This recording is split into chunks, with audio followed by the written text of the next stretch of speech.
Alright, so a lot of you guys have been asking me about my graphic design work and stuff like that, and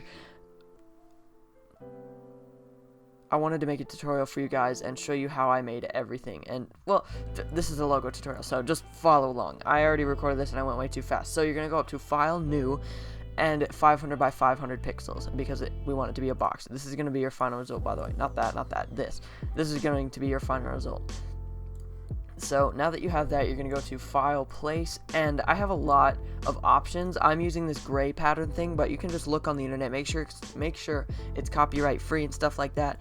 Make sure you can use it and you're not going to get in trouble for using it. You can use like cities, beaches, stuff like that. I've seen a lot of beautiful designs, stuff like that, made with beaches and cities like in the background, and it looks awesome. So use whatever you want, find a background image, and once you have done that, you're going to go over to your text tool, and your text tool will automatically make a new layer, and now you're just going to type in your text, and I'm going to type Simpson because obviously that's my name, and click Control T to resize it. Make sure you're on the layer, click Control T, and now you can hold Shift while you make this bigger and rotate it by just moving your mouse outside the box, and rotate it because rotating it makes it looks cool.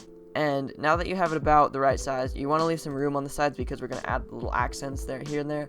So now that you have that, you're going to double click on the layer again, and you're just going to go to stroke, and I add a black stroke on this just because you want it to have a little stroke, and I made it 6 pixels just for your reference because you'll see why in a bit. Now that you have your text, this is where the hardest part of the tutorial comes in. You're going to use your pen tool, which is it's a pretty advanced tool, and it's going to take a lot of getting used to, but you're going to click once to make an anchor point, and then you're going to click and hold and drag again, and you see it's kind of like when I drag around, it makes these. I just tried to point at my screen. You see it's just going to make a line for you, and you're just going to want to kind of experiment with this. You want to make like a swirly line like that, but it just kind of takes a lot of getting used to, and you have to, it's a long process to get used to this pen tool thing, and as you can see, I'm struggling with it right now. I'm good at Photoshop, so if you people that are new to Photoshop, it's going to take a long time, but make sure you make a new layer. That way you can right click directly on the line and do a stroke path. And before you do the stroke path, you want to go to your brush tool and make sure your brush tool, because this stroke path will follow the rules that your brush tool is set to. So if your brush tool is this thick, your line is going to be this thick. So make sure you have it about the width you want your line to be. So I want my line to be about maybe a bit thicker, that thick, and make sure it's not on the faded version. Make sure it's on the solid one. The hardness is up to 100%, not 0 or anything like that. Yeah, make sure it's at 100. Now that you have that done, you can go back to your pen tool, which is right here, right click on your what's it called, path, not a fill path. You want to do a stroke path, my bad, stroke path, and brush. Once you click OK, you can see that it made it look like what our brush was set to, and now you can double click on the layer again, color overlay, and set it to the color you want. Mine just happened to be on red because I use it a ton. And here you can see why our black stroke on our text comes in, because when you drag this, actually hold on, before you do that, make sure you right click on your path with the pen tool and delete it, just so it's out of the way. And now when you go on the layer that this stroke is on, I'm gonna rotate it a bit just because, Control T to rotate once again, and there you go. Now make sure you're on this layer and drag it under your text layer, just like that. And you can see, if we zoom in, that this black stroke makes it look like there's a gap in between your stroke and text, and that just makes it look kind of cool.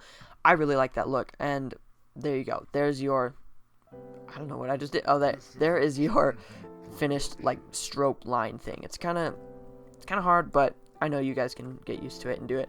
And now that you have that, you're going to go over to your text tool again, and you're going to click to make a text layer thing, and it'll make a new layer, as you can see where my mouse is, and you're just going to make a comma. Simple as that. Click the check up here or enter, and then click Control T again, Command T if you're on the Mac obviously, or an Apple device. And now you're just going to resize this so it fits on the screen, and it's just kind of an accent. As you can see, we made our Simpson a little bit too big, so we're going to make it a tiny bit smaller, just like that, leaving room for these comma accents. And this is just what's in my logo, just because, I don't know, I was experimenting and I thought this looked cool.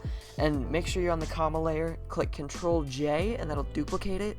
Go over to your move tool, and you can drag this over here to this side, and as you can see, it's not flipped. So click on your copy layer, your comma copy, click Command T, right click inside this box and flip horizontal. That will flip your comma horizontally, and now it will be even on, or like the same opposite on both sides. I can't talk.